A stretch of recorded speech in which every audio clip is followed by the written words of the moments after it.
Meu nome é Marcelo De Lázari Pieta. Sou graduando em Engenharia Metalúrgica e bolsista no Grupo de Desenvolvimento em Energias Renováveis do Laboratório de Transformação Mecânica vinculado à URGS. E irei apresentar o trabalho sobre análise em frequência de núcleos para pequenos transformadores construído pelo processo da metalurgia do pó.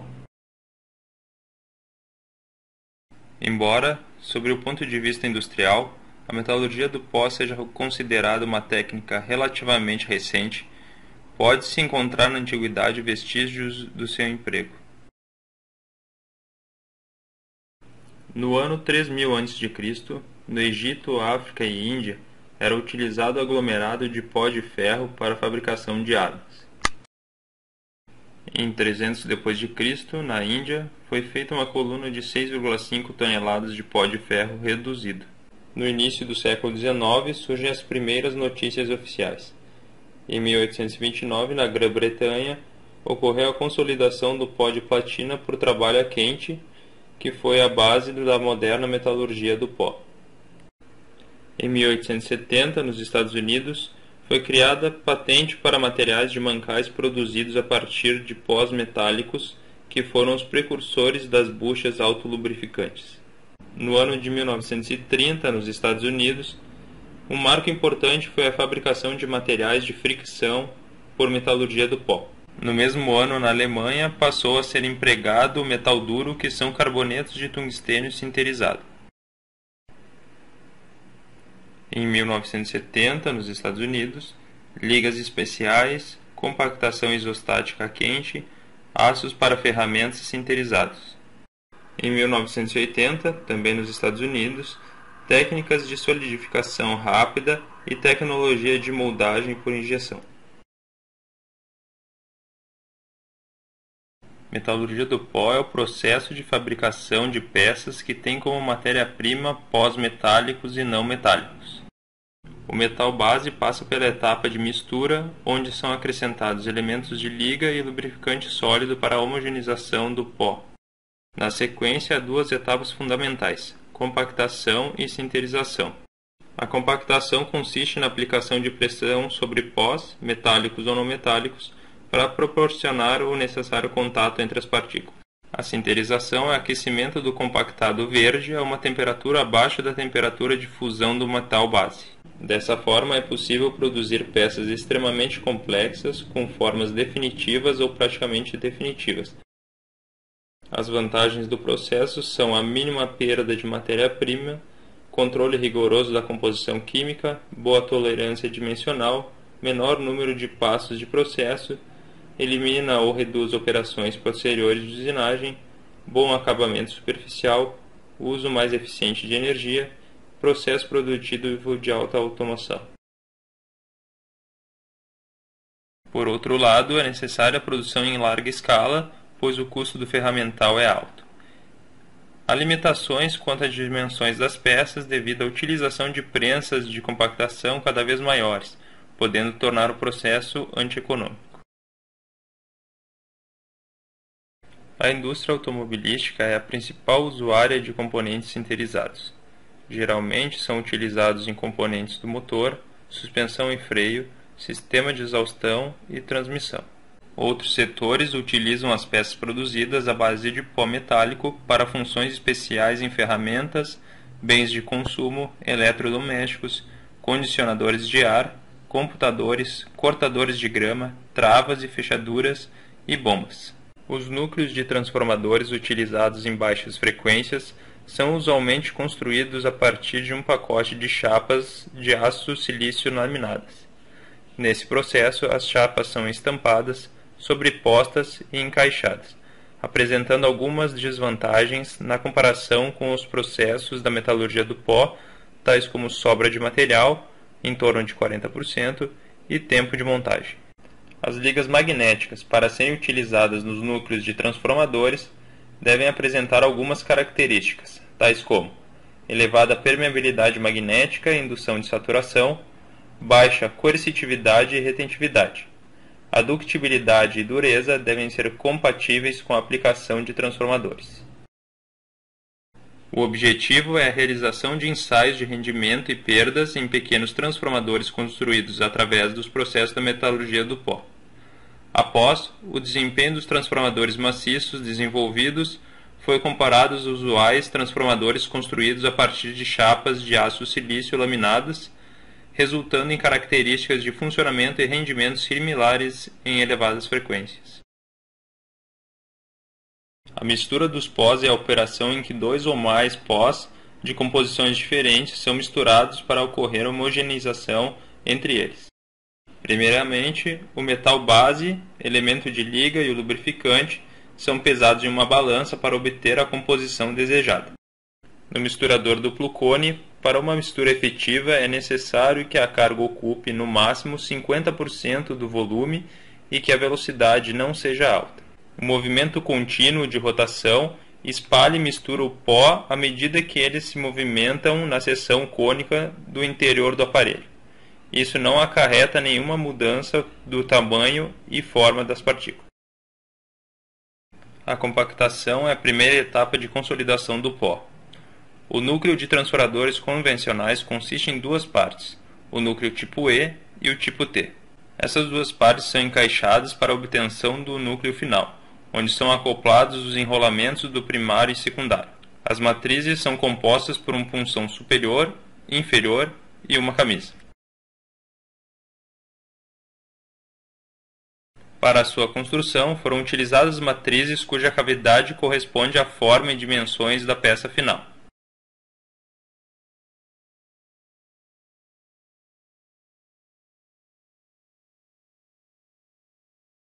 O punção superior é encaixado na matriz e, em seguida, o conjunto é ajeitado na prensa e o pó é compactado até a pressão de 600 MPa.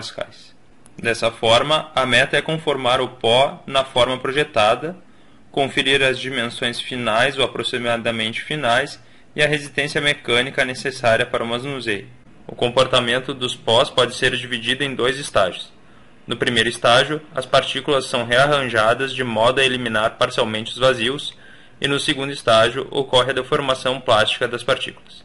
O punção superior é retirado e são colocados um cilindro oco e um maciço para a extração do compactado verde.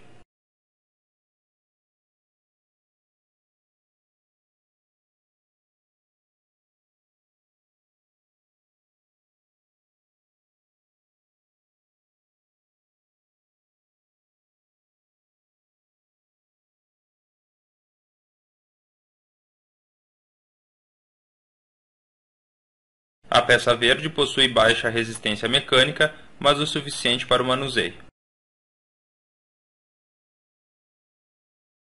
Também foram compactados corpos de prova na forma de anel para obter as curvas de esterese e de magnetização. A sinterização é a fase final da consolidação do pó. O objetivo é dar energia ao sistema na forma de calor para que ocorra a ligação entre as partículas do pó. Assim, adquire as características desejadas de densidade, dureza e resistência mecânica. Para isso, é necessário temperaturas elevadas, normalmente entre 1050 e 1370 graus Celsius. Esse processo se dá na ausência ou presença parcial de fase líquida, pois o metal base não pode fundir. No trabalho, foi utilizado um forno tubular com atmosfera controlada através da passagem de gás inerte pela câmara para a não oxidação da peça. Durante o processo, ainda são controladas a temperatura, velocidade de aquecimento e tempo de permanência através do controlador N1100. O processo consiste em medir as dimensões do anel de Roland, isolá-lo com um material isolante e em seguida é feito o bobinamento do enrolamento secundário com fio de cobre AWG26 e contado o número de espiras. Após novo isolamento, ocorre o bobinamento do enrolamento primário com fio de cobre AWG23. O anel é então fixado ao fluxímetro pelas extremidades de cada enrolamento e com a ajuda de um traçador de curvas de esterese, obteve-se os dados de densidade de fluxo e campo para plotar as curvas de esterese e de magnetização. Assim, é possível analisar as propriedades e as perdas magnéticas das ligas sinterizadas.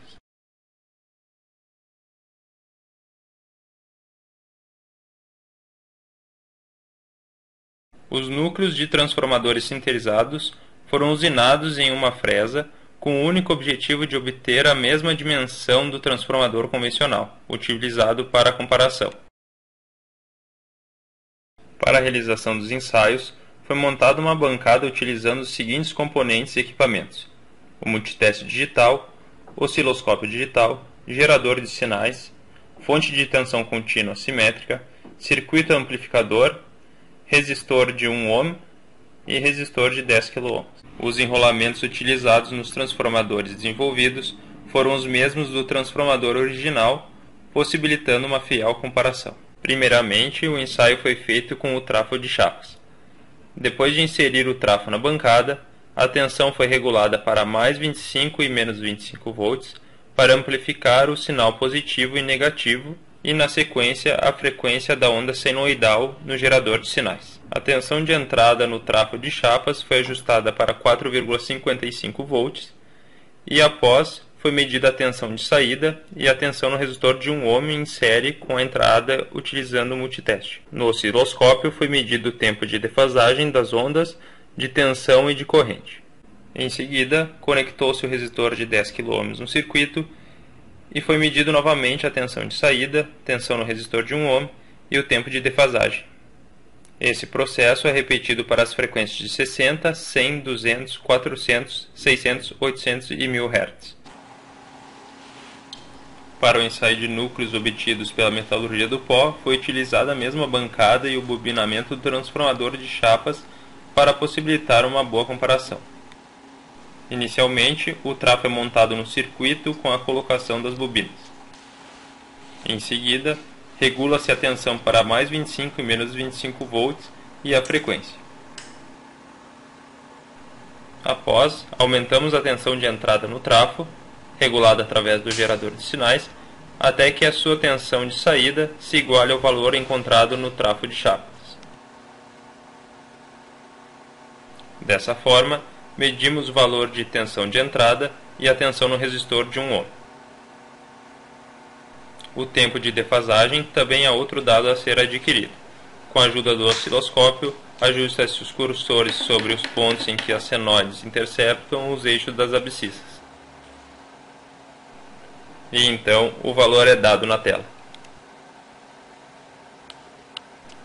Em seguida, conecta-se o resistor de 1 kΩ no circuito e registra-se novamente os dados de tensão de entrada, tensão no resistor de 1 ohm e o tempo de defasagem. Esse processo é repetido para as frequências de 60, 100, 200, 400, 600, 800 e 1000 Hz.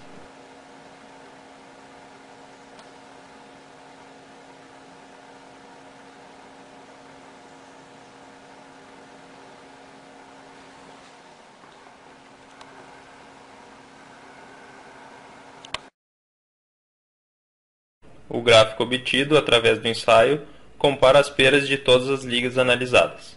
Conclui-se que com o aumento da frequência, as perdas das ligas sinterizadas diminuem gradativamente e a liga que apresentou resultados mais próximos ao núcleo de chapas foi o ferro 5% silício. Também foi obtido o gráfico de rendimento. Observa-se que com o aumento da frequência, o rendimento das ligas sinterizadas aumentam e a que apresentou resultados mais próximos ao núcleo de chapas foi novamente o ferro 5% silício. Através da curva de Hystérése, pode-se analisar dados importantes como a retentividade e a coercitividade. E pelas curvas de magnetização, são obtidos os dados de permeabilidade relativa máxima, na maior inclinação de cada curva, e indução de saturação. A liga ferro 5% de silício, embora tenha menores perdas e melhor rendimento que as demais ligas sinterizadas, é a que apresenta menor permeabilidade e indução de saturação.